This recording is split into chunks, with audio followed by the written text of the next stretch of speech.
Welcome to About the Winelands.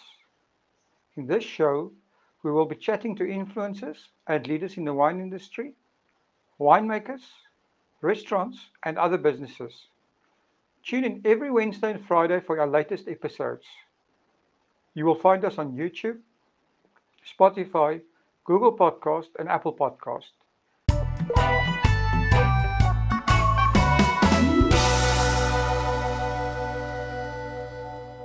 Be sure to subscribe so that you do not miss out.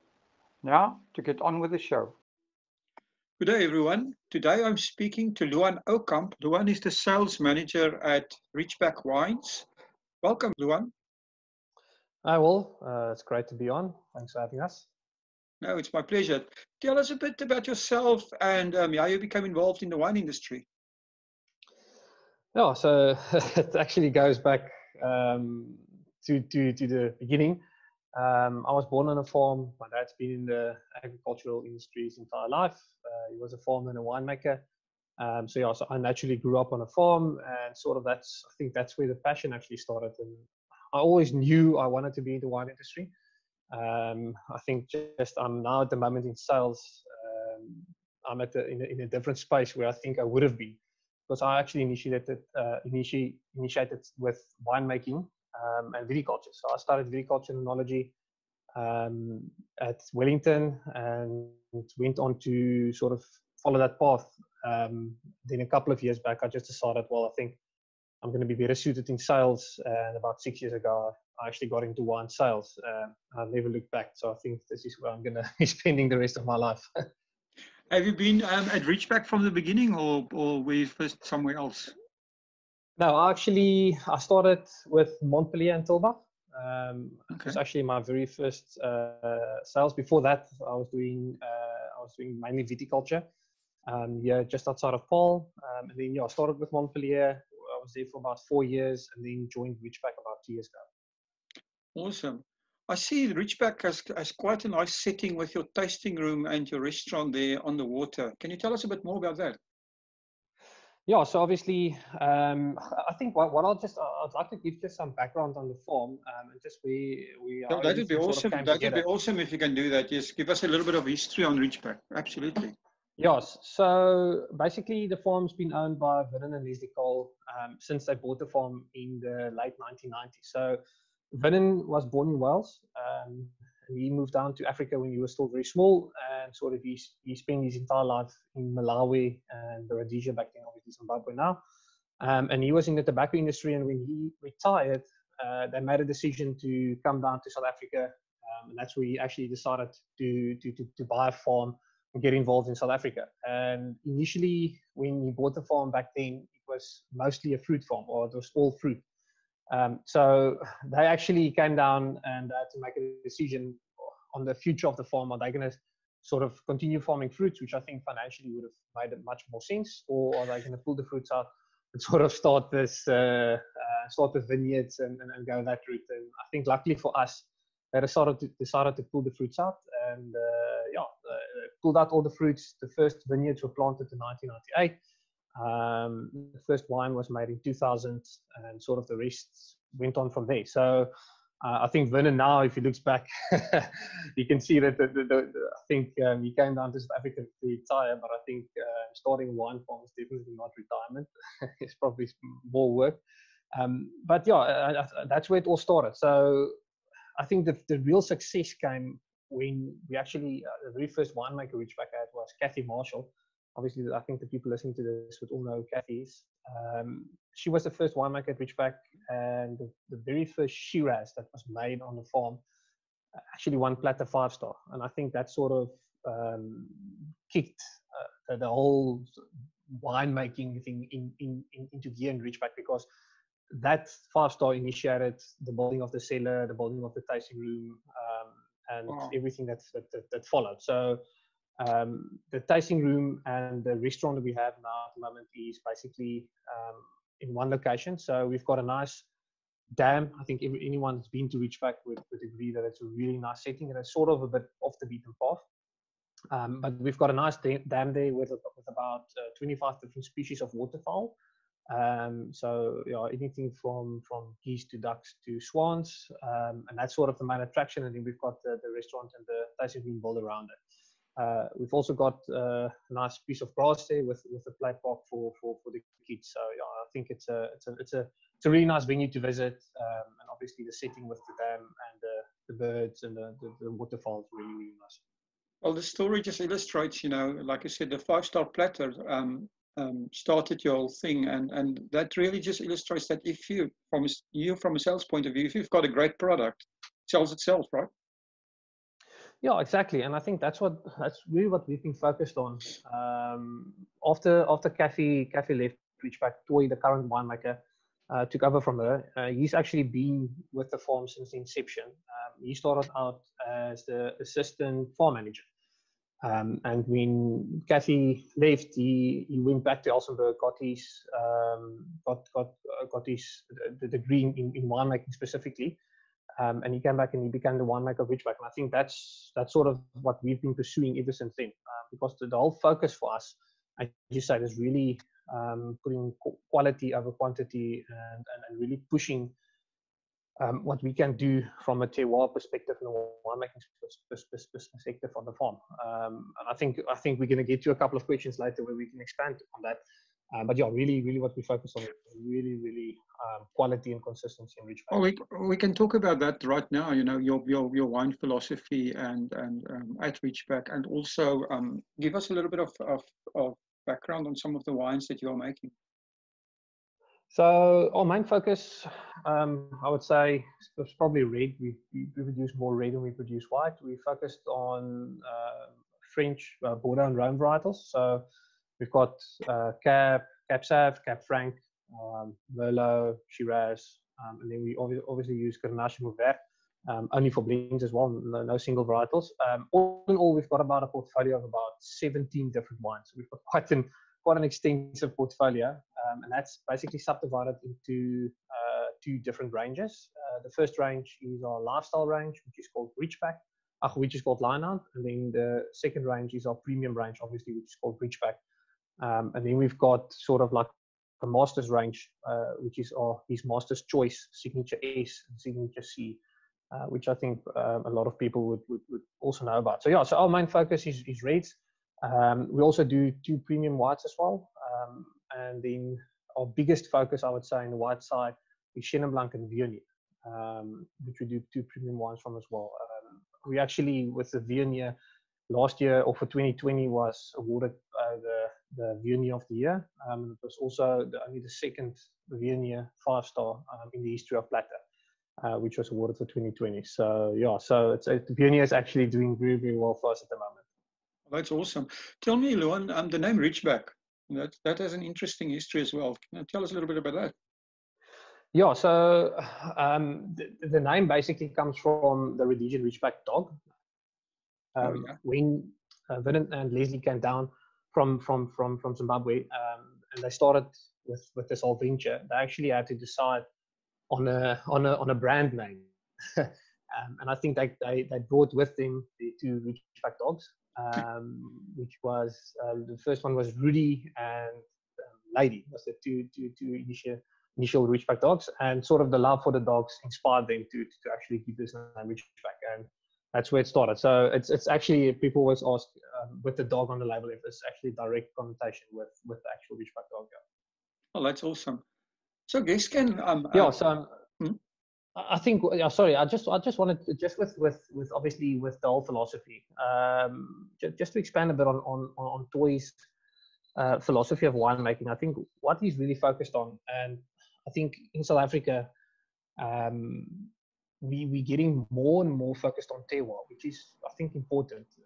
Obviously, we're part of the greater Paarl area, and we fit into that, but we've got a really interesting sort of terroir on Ridgeback, and what we try and do, and I think what Toy tries and does with the wines, is we really try and make the best quality wine from our little area. I always tell people that at the end of the day is, I think everyone knows the analogy that if you've got good quality grapes, you can make good wine. If you don't have the quality of the grape, then obviously you cannot produce really good wine. So I always say, I don't think there's something like a bad winemaker, but people always say a bad winemaker can make good wine from great grapes, but a great winemaker cannot make good wine from bad grapes. So that's sort of what we focused on. And to have Toy as obviously the viticulturist and the winemaker is really, really good, because he's always involved since the start with everything that's going on there.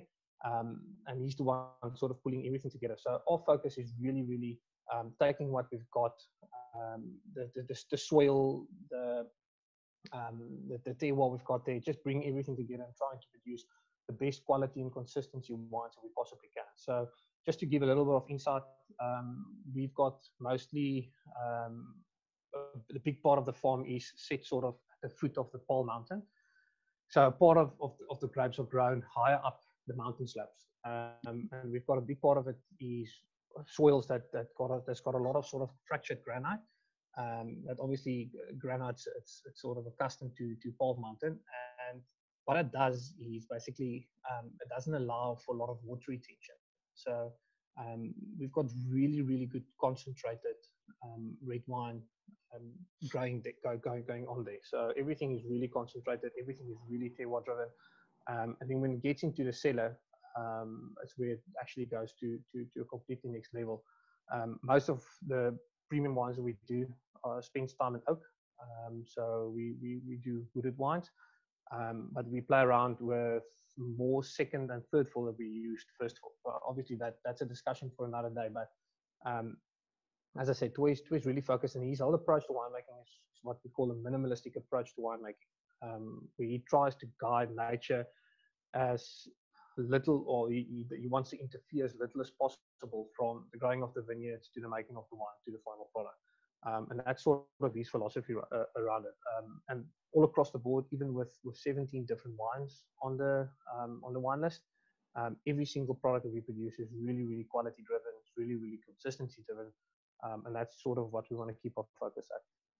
Well, that sounds awesome. You know, I'd love to maybe in future talk to you guys again about, you know, we can go into specifics of some wine, because I think our listeners would really be interested in that. You know, it seems that the whole industry looks to be going back to basics, like you said, go back to the soil and, you know, and nature. Yeah, I think it's important. I think it's the trend of the world. We've recently basically taken out all animal byproducts out of our wine as well. So technically, we've got vegan-friendly wines. We're really sustainability focused as well. I think that's just where the whole world is going back to: is how can we be more sustainable? How can we lower our carbon footprint? How can we just sort of contribute to obviously doing our part in that? We recently also, just for interesting information, last year we completed the solar project, where we basically converted 90% of the electricity we use for the cellar has now been converted and comes from solar. So I don't know how many other estates have done that, but we've got basically 90+% from all the energy all the electricity we use from the farm comes from solar now. Well, and that's sort of just, excuse me. No, I just want to say that's actually awesome. Yeah, so I mean, as I say, we've really, and I think that's where people sometimes, I mean, we're a small producer. I think when it comes to size, we're probably more small to medium sized. We only produce probably about 150 to 200,000 bottles a year, which is not that big. I think it sounds like a lot if you're listening to it, but yeah, it's actually not that big. And we really want to try and just do the best that we can with what we've had. And I think one thing that's really sort of stood out for Ridgeback over the last 10-15 years has really been the consistency. I personally believe that we've got one of the most consistent winemakers in the country in Toy, and he's just proving that year after year after year.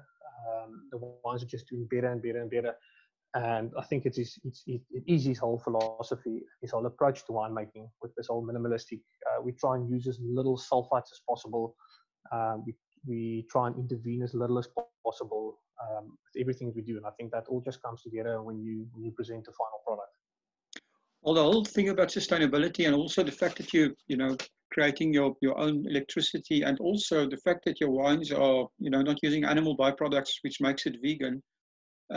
Just, our whole consumer society seems to be changing, and your millennials are really, the new buyers of the future, and they are interested in this type of stuff. Yeah, exactly. I think, but I think it's everyone's responsibility to sort of do their part in helping sustainability. I think we all know with global warming and everything that's going on that it's a real issue. I mean, if you're looking at the water crisis that we had, I think the one positive thing that came out of the whole water crisis we had a couple of years back is I think people's water consumption habits have completely changed and will forever be changed. I think the way people see water, the way people use water has completely changed. And I think with this also sustainability thing and just how seasons have changed and how things have changed, it's affected the wine industry enormously. So obviously everyone needs to do their part, and we're just trying to play our part in that. But obviously it helps us to produce really, really good wines as well, which is obviously a good positive. Well, that's the most important thing, right? Just a quick interruption, but I do need to remind you that we are currently in a very difficult time.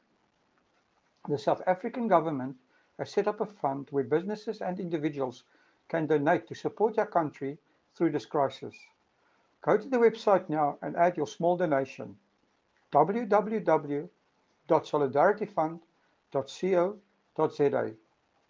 Please join us all in the fight against COVID-19. That is at www.solidarityfund.co.za. Now, let's get on with the show. So you guys seem to have quite a wide international footprint. Could you tell us a bit more about, where your wines are sold internationally, locally, that type of stuff? Yeah, so obviously locally in the major hubs, Western Cape or Greater Cape Town area, Gauteng, Durban, Bloemfontein, George, most of those areas. But then we also export to about 14 different countries. So we are more export driven than we are nationally driven.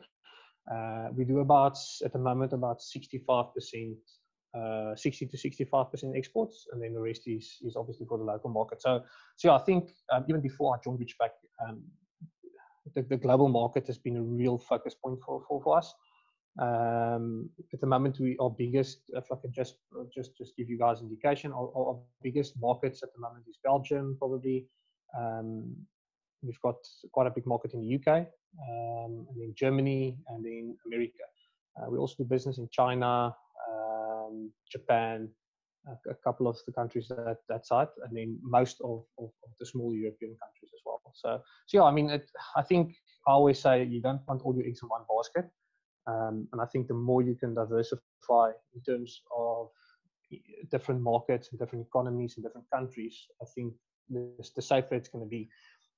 We've all seen sort of in somewhere in the past where you put too much faith or too much trust, you put all your eggs in one basket, and then the economy goes into recession or something happens, or I mean, no one knows what's going to happen tomorrow. So I think that the whole focus with it is to just try and keep the wine as safe as possible and just have it spread out as most as possible. Luan, I also see you've got a wine club. Can you tell us a bit more about that? Yeah, obviously we've got the Ridgeback Wine Club. We're trying to sort of revitalize the wine club at the moment. I think in an era where there's so many clubs and it's just you just get bombarded by information if you're a consumer. We're really looking at how we can change our wine club to just be just a bit more, I would say, quality driven, and just more focused on the people that are interested in being part of the Ridgeback Wine Club. So there is a big push. At the moment, we've just got a normal wine club, so you can join, and then obviously you get opted into our newsletters that we send out, information that we share from the farm, and then you're eligible to obviously get discounts when you buy wine. As I said, at the moment, we are trying to just try and see how we can change things. And I think if there's one thing that this whole coronavirus lockdown has taught me is that you need to be innovative and you need to change the way you do things. Because you never know, you now never you, know what's going to happen. now that you Yeah. mentioned that, I mean, this is forcing all of us to rethink our business models, right? So, do you have any other changes in mind? I mean, what are your plans Yeah, to I think if you're looking, we are busy. I'm busy working on a couple of things. I don't want to elaborate on it too much, but you have to. I just believe that if you're getting complacent, that's where you start dying. And I think especially in this industry, it's a big industry, but it's also a small industry.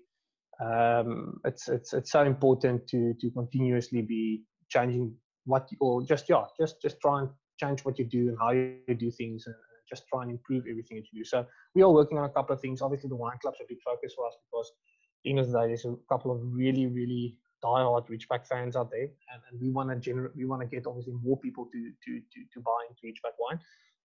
And we want to offer as much as we possibly can on that front. So we are working on a couple of things. So I would say watch the space. In the next couple of months, definitely a few things are going to change. I'll definitely talk to you again when you. I will definitely talk to you again when your new plans are ready to be shared. Yeah, I think my whole philosophy when it comes to sales has always been personal touches is what makes the difference. I think if there's one thing that I've learned in life and in the wine industry is that you should never underestimate the power of relationships. And the way I see it is that at the end of the day, there's so much, as I say, clutter out there, and there's so much bombardment. So if you open up your phone, you open up your tablet, you open up your computer, you're just getting bombarded by information every single day. So I always ask myself the question is, I mean, how can, in an era like this, where there's so much information out there, how can you clarify your brand, or how can you sort of get to people just to see you in between all of this? And I think the big thing is building relationships and getting people to buy into your brand. And obviously our brand is Ridgeback the Wine. So our focus is to really just get people to buy into our wine, to buy into our story, and to what we do at Ridgeback, because everything contributes to that. And I think once you've got people that sort of see what you are about and you're delivering a good product and they can buy into that, that's where you get people to really follow you and consistently follow you. I think humans are creatures of habit. In everything that we do, habit controls our lives most of the time. I take myself for example. The people that I do business with, I've got this saying: you only do business with people that you know, like, and trust, which is very very important. So I mean, how do we get? My question is always, how do I get someone to know Ridgeback, to like us and trust us? And I think the knowing part is where marketing obviously comes in, is where you need to get exposure and to get people to taste your wines or just get exposed to the brand. To like it is then obviously the whole packaging and your story and what you stand for, and like with what we're doing with sustainability and what we're doing with that part of it, and the terroir driven wines. And then the trusting part, I think, comes with quality wine, vintage after vintage, year after year. And the more we can deliver on that, the more we can get people to buy into the brand and to continuously support it. And that's sort of where we want to go, because I think, as I said, there's so much wine clubs, there's so much going on out there, and my question is always, how are we going to get people to buy into what we do? And I think that's like sort of the steps that I'm trying to follow, and just to work on that and just better that, if it makes sense. Sounds awesome. Now, at some point, guests will be able to come and visit you guys again. I see you guys have a guest house, so just tell us quickly about your guest house and what guests can expect. Yeah, so the guest house was actually part of the original manor on the farm, which has been turned into a guest house now. So we've got a bed and breakfast. We've got basically six rooms, really nice, really sort of old school, really good service that we give there. And it's a nice setting, I think, where we set it sort of between the Cape Winelands, just outside of Paarl, close to Wellington, close to Swartland, very close to the N1, and to all the other parts as well. So it's a really nice setting. It's in between the vineyard, so you get a really nice view there. And then obviously, as I said, just we try and really push on the service side of it. The guest house has got a really nice feel to it. It's sort of got this old Cape Dutch feel to it, but also a very modern feel to it as well. So we, as I said, we're just trying to improve on that as well. It's always interesting to see how people decide where they're going to stay and what they're going to choose when they're deciding. But at the moment, the guest house is doing good, and people are enjoying, getting really good feedback. And there's obviously a nice to have as well when we have international guests visiting us to come and stay there and just experience the full farm. That's amazing. So, Luan, what's the most important thing that you've personally learned from your own wine journey? It's interesting. I mean, I've been in the wine industry. I didn't mention it before, but I've been in the wine industry, as I said, my entire life. Physically been a part of it for more than 10 years now, and it's been a journey. And I think I always say the best is yet to come. But my whole philosophy, and I think if I've got like one motto, it's that a house of greatness is built upon a foundation of sacrifice. And I think, as in anything in life, being in this industry requires a lot of sacrifice. It requires you to more than not give more than you take. And I think in life, I mean, it's the same in life as well. So, I mean, I've really learned persistence. I've really learned sacrifice in this industry. Not in a negative way, obviously, all in a good way. And you always get the reward for it. I think sometimes, especially when you start traveling internationally, you get accustomed to with sales. I mean, I've traveled to certain places and you get there and then a deal that was on the table that should have just been a easy put through.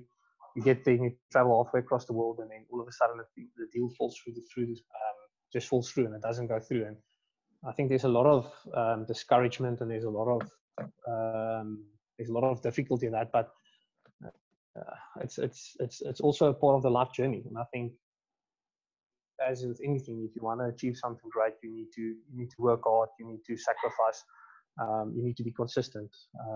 I think that's what's going to be through. So yeah, I mean, I think if there's something that I've learned, it's just to really persist, to really push hard, to know when to push, to know when not to push, and especially in this industry, it's just your relationships. I think if there's one thing that's sort of like the hidden treasure of the wine industry, I think, well, probably any industry, but especially with our industry, it's just really relationships. And if there's one thing that I've learned is that you cannot go far alone.